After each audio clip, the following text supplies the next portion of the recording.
መጽሐፍ ቅዱስን ስናነብ አንዳንድ ጊዜ የጊዜ ስሌቱ ትንሽ ግራ ያጋባል። በተለይ ደግሞ የኢየሱስ ስቅለትና ትንሣኤ ታሪክ ላይ ያለው የጊዜ ጉዳይ ብዙዎቹን ሲያወዛግብ የቆየ ነው። እስቲ ዛሬ በዚህ ትንታኔያችን ውስጥ ይህንን እንቆቅልሽ አብረን እንፍታው። እሺ፣ እንቆቅልሹ ይሄ ነው አይደል? ኢየሱስ አርብ ከሰዓት ሞቶ እሁድ ጠዋት ነው የተነሳው። ታዲያ መጽሐፍ ቅዱስ እንዴት በሦስተኛው ቀን ተነሳ ይላል?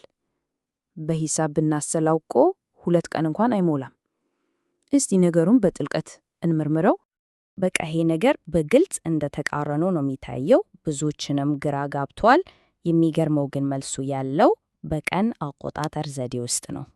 ችግሩን በደንብ ለማየት እስቲ የተለመደውን የጊዜ ሰሌዳ እንመልከት። አርብ ከሰዓት ሞት፣ ሙሉ ቅዳሜ መቃብር ውስጥ እና እሁድ ጠዋት ትንሣኤ። እነዚህን ስንደምራችሁ 2 ሙሉ ቀናት እንኳን አይሆኑም። ታዲያ ሦስተኛው ቀን የሚለው ነገር ከየት መጣ? እሺ፣ እንቆቅልሹን የሚፈታው ቁልፍ ይሄን ነው። ግራ መጋባቱ ሁሉ የሚጠራው አንድ ነገር ስንረዳ ነው። የጥንት አይሁዳውያን ቀንን የሚቆጥሩበት መንገድ ከኛ ዘመናዊ አቆጣጠር ፍጹም የተለየ ነበር። በጣም ወሳኙ ነጥብ ይሄው ነው።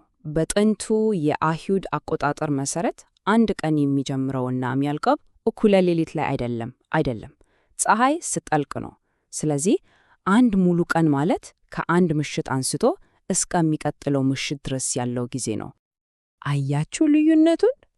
የኛ ቀን እኩለ ሌሊት ላይ ይጀምራል።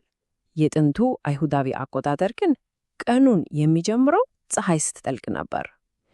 ይህ ትንሽ የሚመስል ልዩነት ሁሉንም ነገር ነው የሚቀይረው። እሺ፣ አሁን ይህንን አዲስ መረጃ ይዘን የክስተቱን የጊዜ ሰሌዳ እንደገና እንገንባው። እስቲ ደረጃ በደረጃ ስንሄድበት 3ቱ ቀን የሚለው አባባል እንዴት ትክክል እንደሆነ ግልጽ እየሆነልን ይመጣል።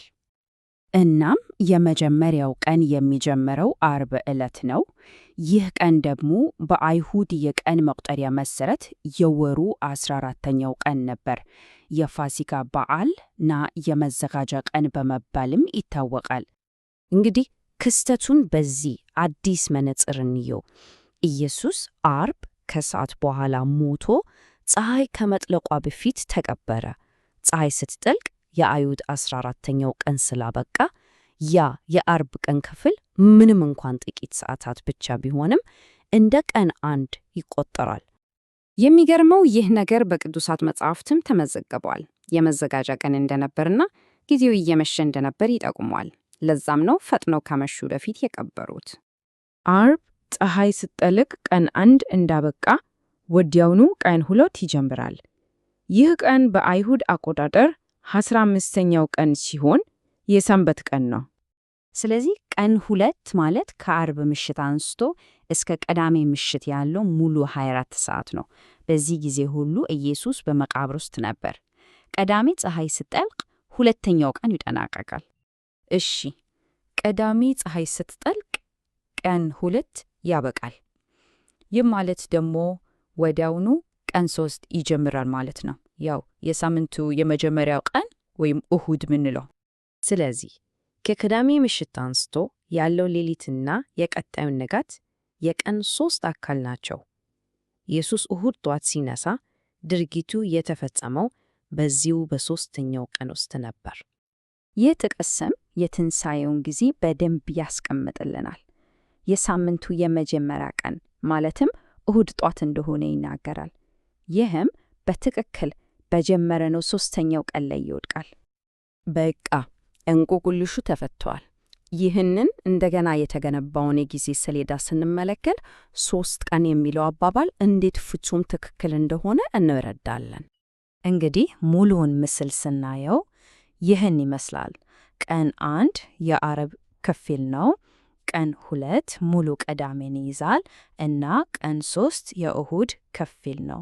ክስተቱ በ3 የተለያዩ ቀናት ላይ ተሰራጭቷል ማለት ነው። ስለዚህ ቆጠራው የሚሰራው በዚህ መንገድ ነው። የአርብ ክፍል፣ ሙሉ ቅዳሜ እና የእሁድ ጠዋት።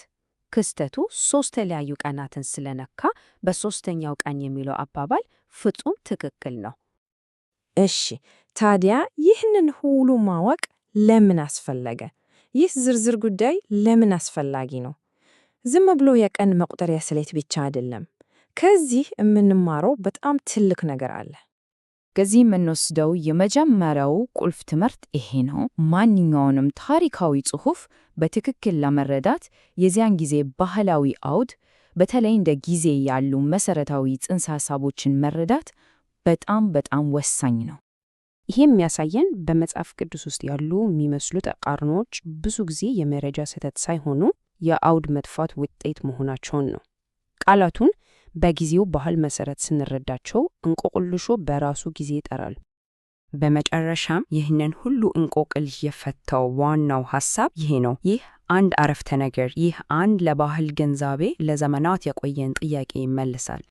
በመጨረሻም እስቲ ይህንን እናስብ። ቀንን በምንቆጥርበት መንገድ ላይ ያለች ይህች ትንሽ የምትመስል የባህል ልዩነት የአንድን ታላቅ ታሪካዊ ክስተት ትርጉም እንዴት ሙሉ በሙሉ ልትቀይረው እንደምትችል ስናይ በጣም አስገራሚ አይደለም?